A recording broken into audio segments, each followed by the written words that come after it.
I thought this would be super important for all you beautiful people.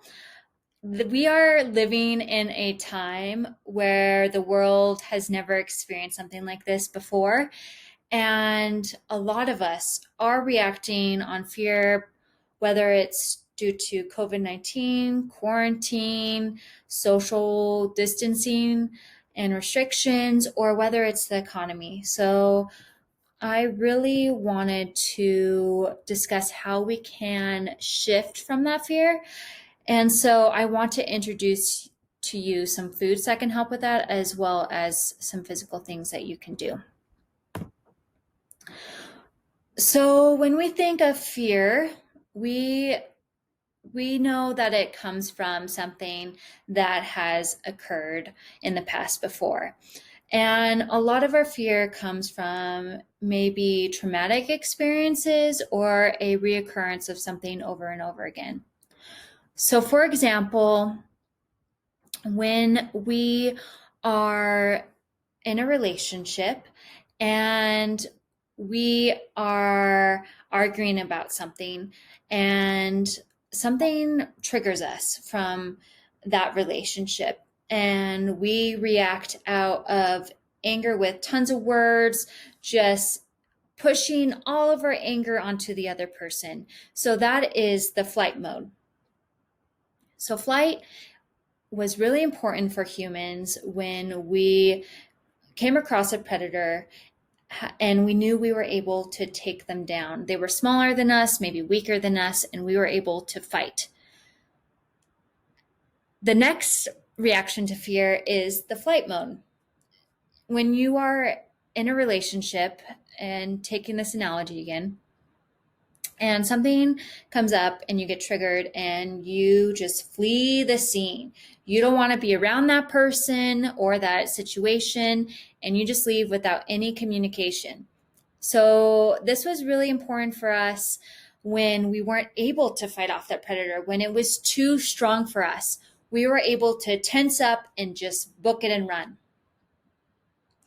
The last one is freeze. So in a fight, you are unable to come up with words. You just feel this intense feeling where you just kind of want to crouch down. Maybe you feel you're leaving your body. So this is the same reaction that we got as we were fighting off those predators, but fighting nor flight worked. They're able to reach us, so we just froze. And this could be really helpful. So if you watched any nature shows and you watched a deer being chased by a lion or some big predator, and you're just praying that the deer makes it, and all of a sudden it just freezes. So the body just naturally does this unconsciously. And during that situation, maybe the predator got distracted and just went a different way. So freezing can be really helpful in those situations. However, now we're living in situations where a lot of our triggers are not life-threatening. Of course, there are certain situations where they are. Maybe someone pulls a gun on us or something like that, something very traumatic, and this can be very necessary. However, a lot of the times it's not. And it is really affecting our hormones. It's affecting a lot of our cellular functions and how everything operates, ranging from the gut to our brain and everything else. So I really think this is important for us to be able to shift from that. That way we can live an overall healthy life and not stay in that fear-based body. And this is just an example of an extreme what fear can turn into. And there are a lot of things like this happening in the world. I've seen many people talking about this on Facebook. I don't watch the news based on just how there's so much fear on there that it's going to affect me. And I try to limit this kind of stuff that I see.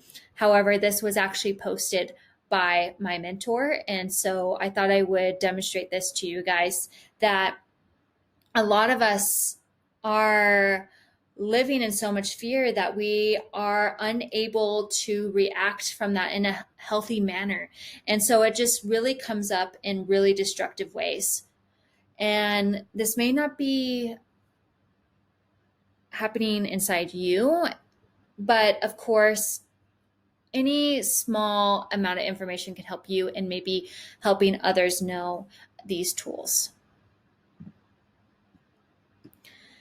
And so when we are experiencing a lot of this fear that comes up in us or these triggers, what happens is our nervous system is turned on to these reactions. So this is called the autonomic nervous system. What that means is it happens unconsciously. It's an automatic response. We are not able to turn on or off this situation. So once we're in it, we're in it. And there's two nervous systems that, there's two sympathetic and sympathetic reactions that happen from the nervous system. So the parasympathetic is what restores and calms you down, brings your heart rate down, allows you to settle, be grounded. While the sympathetic is what we're responding out of that fear. So whether it's the fight or flight mode. So with the flight mode, it is actually tensing our muscles so that we can actually move faster. Our heartbeat rises, so that way we're able to keep up with that intensity, and our pupils dilate so that we can actually see in the dark. And that's also very important for exercise as well. So it comes in handy when it comes to exercise. Where the parasympathetic, it's what helps calm with our breathing. We create more saliva and our digestion actually increases. So this can be something you may have experienced after workout and you're just really hungry afterwards. So this is what activates that system. And this is really important to know, especially just being aware of what's coming up in your body. And so with that, I also want to talk about what's going on with the nutrition basis on the cellular level. So we know what happens on the physical level, but let's really dive into the cellular level. So there are neurotransmitter imbalances, right? So those are the hormones that are communicating from our gut to our brain. So there can be some imbalances of B vitamins. Maybe we're not absorbing nutrients because we have an impaired gut.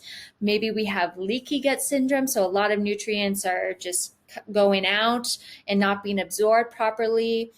It could be many different things that are happening there. Maybe we are in a lot of inflammation. And then nutrient imbalances. Maybe we're not eating enough of those certain foods that our body needs to operate. We're not getting enough vitamin D or B vitamins, little things like that. Or there could be those life stressors. Again, that's the fight or flight mode. So those are affecting also the neurotransmitter imbalances that we already talked about. So how can we train ourselves to get out of that fear? So although the fear reactions are going to occur and we're not really able to automatically stop it, we can change how we react to it. So the first step is just being aware of what those triggers are, being aware of the symptoms that you get when that comes up, and being aware of how you're reacting to that. For example, there was a situation with an ex of mine that during over a period, I just thought this is always going to be the outcome based on the situation. And so I would flee. I would just leave the scene, not tell him where I was going. And I decided to have a sit down talk with him and be like, hey, I'm having these triggers. I'm noticing this is coming up inside me, and I know this is affecting you too and really hurting our relationship. I think it would be safe for us to have a safe word. And so we came up with a safe word called strawberries. And what that meant was, hey, I'm having a lot of emotions come up. I need to go on a walk right now, and let's meet up whenever I'm done walking and whenever you're done doing what you need to do, and let's talk about what is coming up for me. So for him, it was needing to eat food or something of that matter. And so that became something that was really useful for us. And although in not every situation you're going to be able to just say your safe word and be able to back off, but it can be really helpful when you do realize. The second thing I would say is just being aware of your breath and being aware of your body. So you can slow down how you're feeling based on breath. And incorporating sound is also really important. And I would say that as a little girl, I would sigh so much when stressed, and I still do it today. And a lot of people ask, what are you sighing for? Or take that a little offensively. And I just let them know this is how I'm breathing through whatever I'm going through. It's nothing on them. And really, I just continue to do it because I know it's been helpful for me. Another thing is, of course, including that movement in your body. So whether that's physically touching you, so like tapping your legs, stomping your feet. You can even start laughing. Just try it now. So you smile.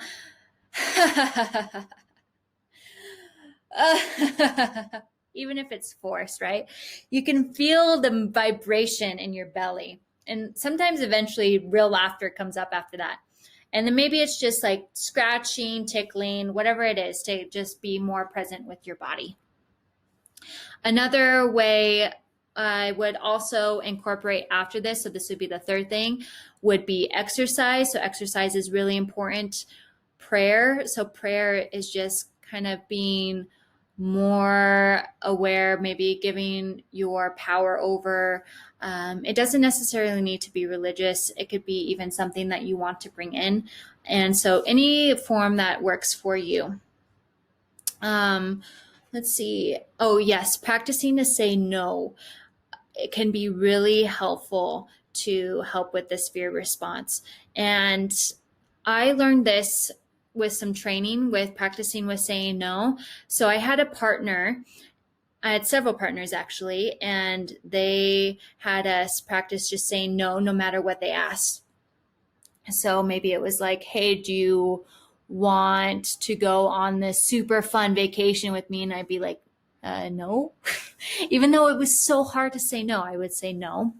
And then we added trying to give some feedback. So no, thank you. I really appreciate that, but it just isn't the time for me right now. And this could be practicing saying no to yourself and with others.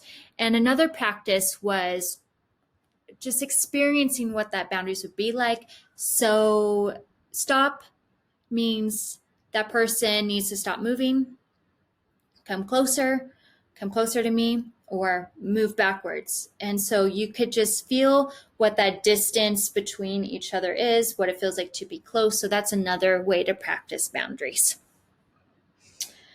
And lastly, let's dive into the nutrition piece. So we really talked about what physically we can do, but nutrition wise, this is how we can really impact our cellular body.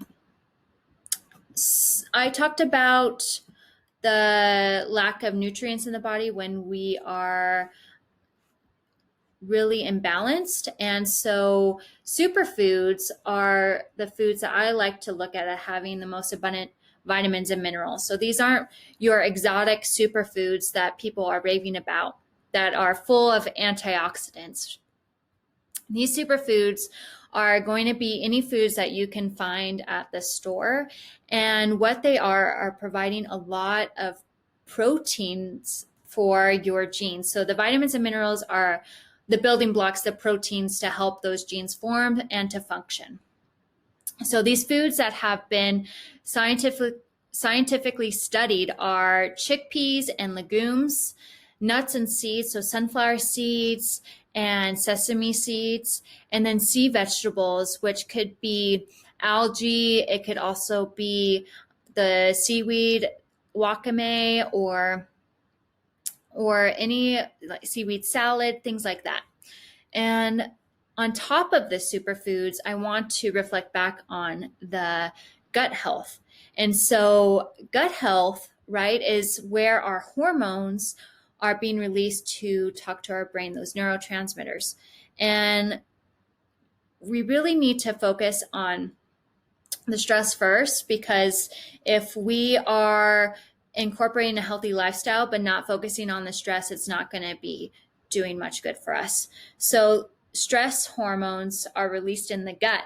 And so once we remove that, then we can work on providing the nutrient force to really repair that gut wall. So probiotics are going to be really helpful for those. So think of your miso, so that's fermented soy paste. You can also use kombucha.